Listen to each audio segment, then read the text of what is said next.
Has God forsaken South Africa? Has He forsaken you and I? And is there hope left for us in this country? Or has God left South Africa? So here's my question. Did South Africa's government sell out? Was there money involved? Just like when Judas Iscariot, the disciple of Jesus, sold out Jesus to the high priests, the Pharisees, for 30 pieces of silver. And now, will there be a judgment against those who perpetuated this sellout? Well, good morning and welcome this morning to Timeout. My name is Jack Vint. It's a bit cool this morning, and I trust where you are that you got a hot cup of coffee ready. And thank you for joining me this morning.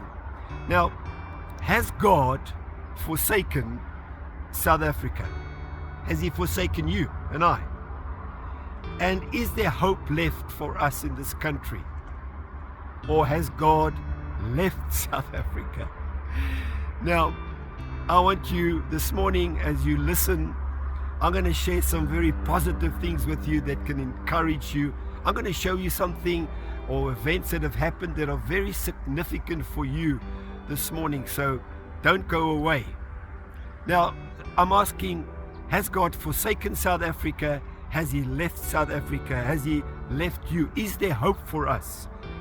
We as South Africans are facing an election very soon, and there's a lot of uncertainty in the air. And you know, you meet people all the time. I'm sure I've met them, you've met them. They're immigrating elsewhere. If they're not immigrating, they're migrating to Cape Town if you're living in Johannesburg. And it sometimes feels like you're the only one left. And is God still here? And I just want to say this morning, well, some of them that are immigrating are going for the right reasons, others for the wrong reasons. There's just a lot of change happening, and it may make you think and may make you feel a little bit unsure. But I want to assure you this morning, when I share these things with you, you're going to be very encouraged. And there's been events that have happened recently that I need to share with you that involves Iran, it involves Israel, and it involves South Africa. And you may say, why is that so important to us and even to this coming election? And I'm going to show you that. You know, Iran has been in the news recently. Their Prime Minister Ephraim Razi was killed in a helicopter crash in the mountains together with his foreign minister and other people. And, you know, he was an evil man by all accounts. He was called the Butcher of Tehran because he butchered many people of his own people because they disagreed with him. And why is this important, you may ask? Well, it's because this is the same man that probably was instrumental in October for allowing or commanding Hamas to go into Israel and take all those hostages, I think 250 hostages. He was also the man, I believe, that gave the go-ahead not many weeks and months ago for the attack on Israel, the strike on Israel with the missiles and the drones. Now, when I come to South Africa, and you may say, how does this affect South Africa? I believe that this was the same man, in my opinion, that orchestrated for South Africa, or should I rather say the ruling party in South Africa, to take Israel to the International Court of Justice and accuse them of genocide. Now, for South Africa to do that, that affected all of us living here. But we never made that decision. The ruling party made, I believe, and I believe many are saying a large sum of money exchanged hands because of that favor. So here's my question. Did South Africa's government sell out Israel to the International Court of Justice and accuse them of genocide? Was there money involved? Just like when Judas Iscariot, the disciple of Jesus, sold out Jesus to the high priests, the Pharisees, for 30 pieces of silver. Did we sell out Israel? And will there be a judgment, just like there was a judgment, I believe, against this leader of Iran by God? Because Genesis 12:3 says, when God spoke to Abraham, he says, I will bless you, and I will bless your nation, and I will, and those who curse you, I will curse.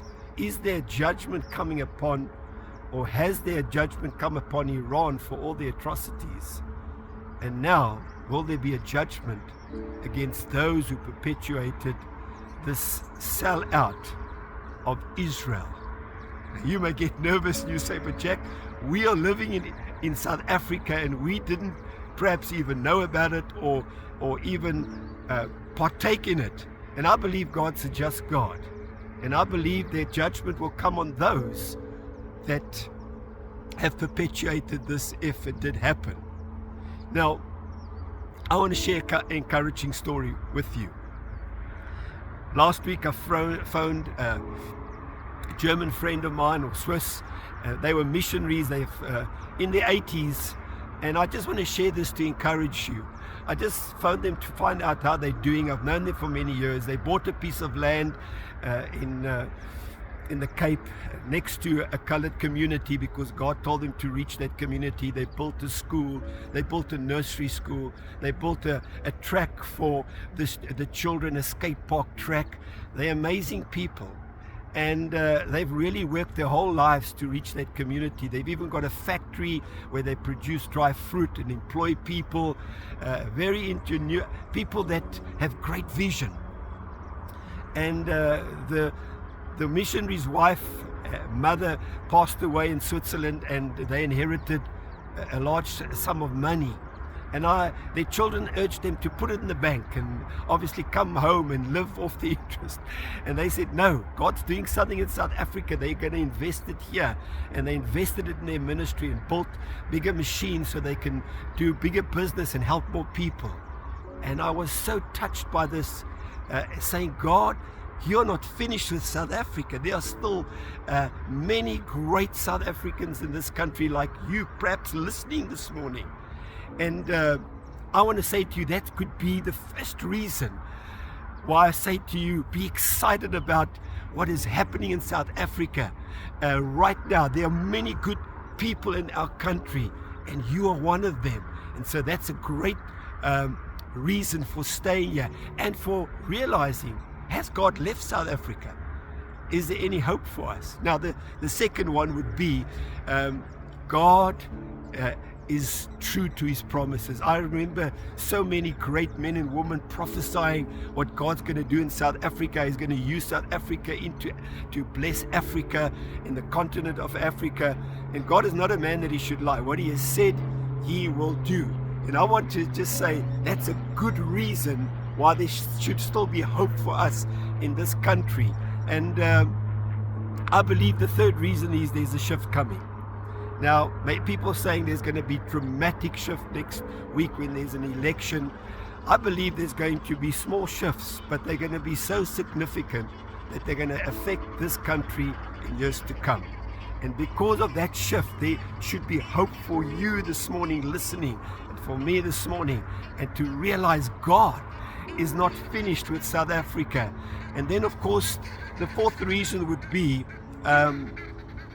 I want to say that I would rather live with uncertainty in this country, but still have purpose, than go and live in another country of great security with no purpose. And that should be a key, that God has put us in this country. He has put you in this country for a purpose, and he has not finished that purpose. He has not finished what he has started. God will finish what he has started. So I believe that God has not left South Africa. He hasn't immigrated. God has not forsaken South Africa. He hasn't forsaken you. And so you can this morning, when you wake up, take courage.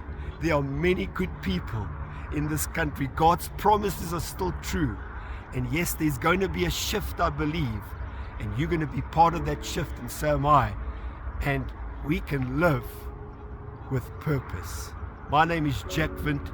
You've been watching Timeout. God loves you and God bless you. and I'm going to catch you next week.